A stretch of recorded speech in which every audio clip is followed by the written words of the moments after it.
Hello. In this video, I'm going to address how do you know what order you should perform the vertical and horizontal effects on the graphs. So in a previous video, I talked about, well, how do you even know which coefficients or which numbers give rise to horizontal effects and which ones give rise to vertical effects. And now we're looking at how do you know the order in which you should do things if you've got more than one, let's say, vertical effect or more than one horizontal effect or transformation. So if you're given an equation, y equals a f of bx plus c and then plus d, f is the function. It's what gives the graph its shape. So for example, you're cubing or you're taking a square root or you're squaring or a reciprocal. The bx plus c is the input.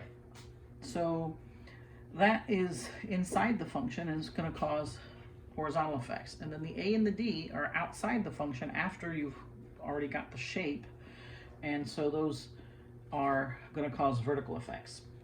Now to find the order of the horizontal effects, you set the bx plus c equal to 0, then you solve for x and keep track of what you're doing, and that's what you're going to do to each x coordinate.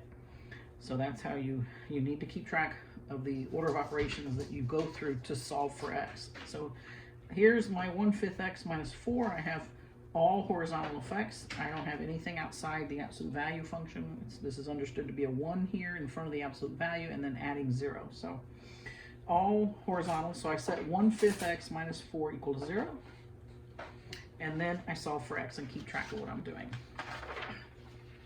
So here, the first thing I would do is add 4, so I write that, or think that. So I add 4, so that's the first thing I'm going to do to every x coordinate, and then that leaves me with 1/5 x equal to 4, and I multiply both sides by 5, so that's the second thing I'm going to do. Okay. Now, that means for each x coordinate of the parent or basic shape, I'm going to first add 4 and then second multiply by 5.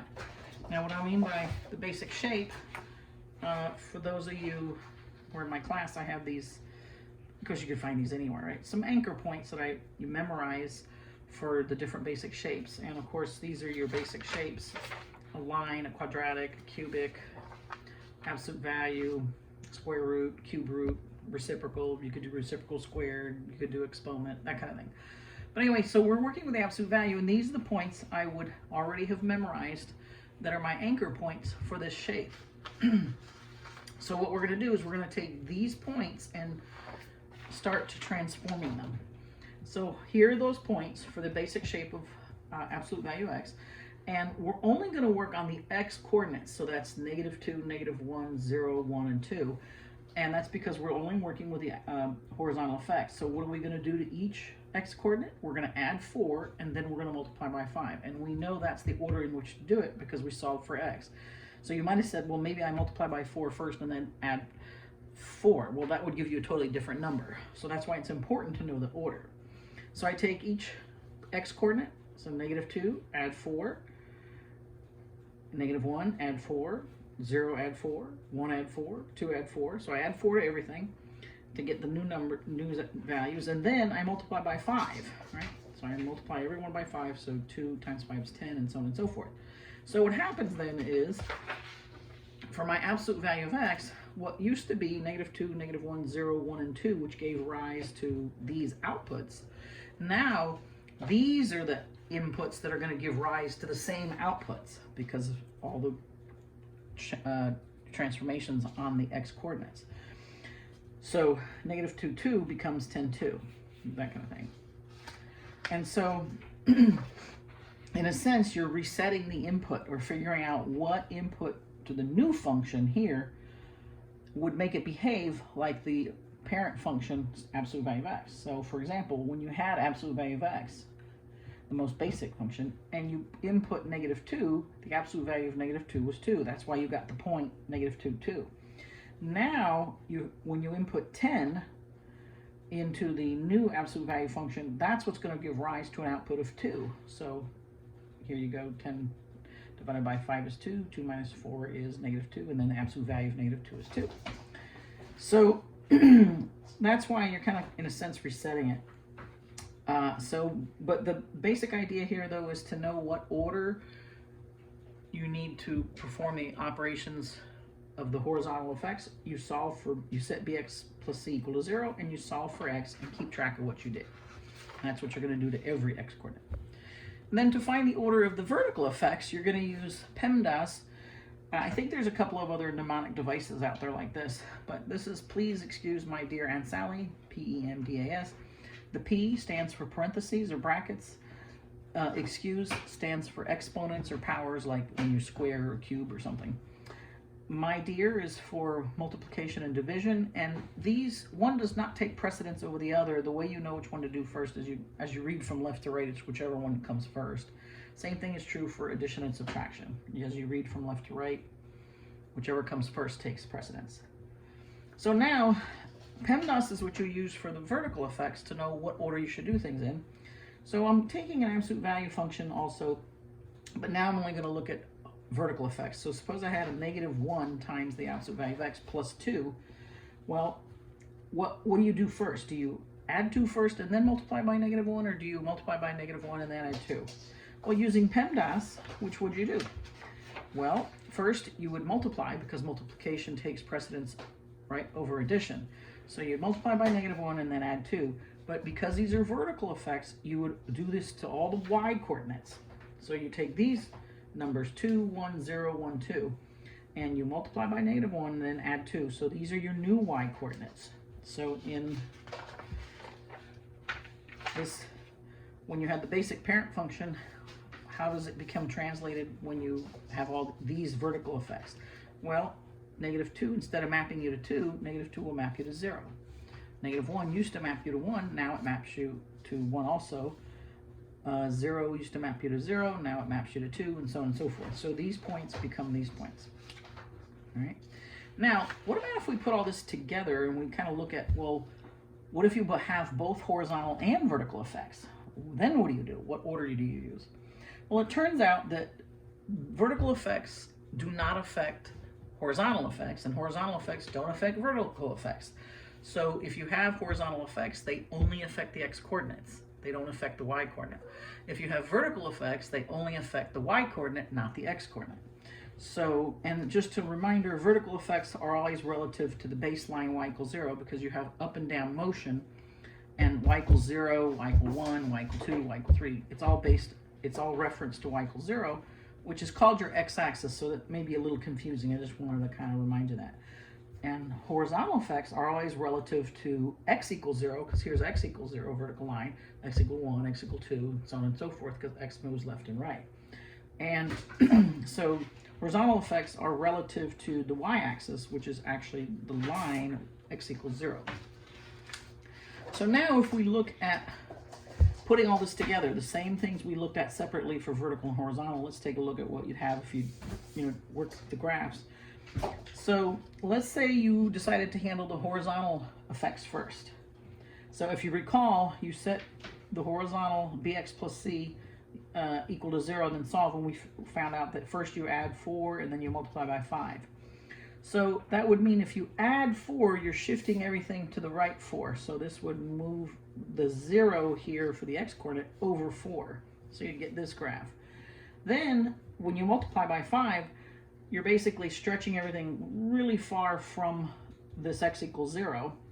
So 4 times 5 is 20. And the idea is you're going up the same amount, but you're having to go over a lot more to then go up the same amount. So it looks really, has this shape, and it's basically being stretched away from the x-axis.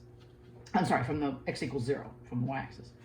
So anyway, that's what you'll get for the horizontal. And then for the vertical, remember, you're going to multiply by -1 and then add 2. So when you multiply by -1, you're multiplying that times every y-coordinate, so you're reflecting it over the x-axis. So this flips over this way, you get that. And then you add 2 vertically, so you raise everything up 2. So you get this here. If instead you were to do the vertical effects first and then the horizontal, well, you'd say, okay, I'm going to handle the -1 and the 2 first. So you start out with your parent function. Then you first handle multiplication and then addition because of PEMDAS. And you're working with vertical effects. So you'd reflect over the x-axis, right, which is y equals 0. Then you get this, and then you raise everything 2, so now you have 0, 2 is your anchor point here for the center point. Then you're going to go for the horizontal effects, and remember, you add 4, then multiply by 5.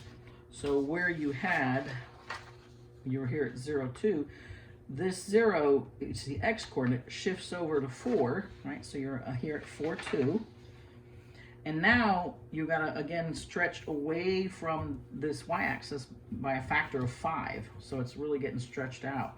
And the idea is that you're moving way over and then down the same amount that you used to. So it looks really kind of flattened, right? So it doesn't matter which one you handle first, because horizontal effects only affect x-coordinates, vertical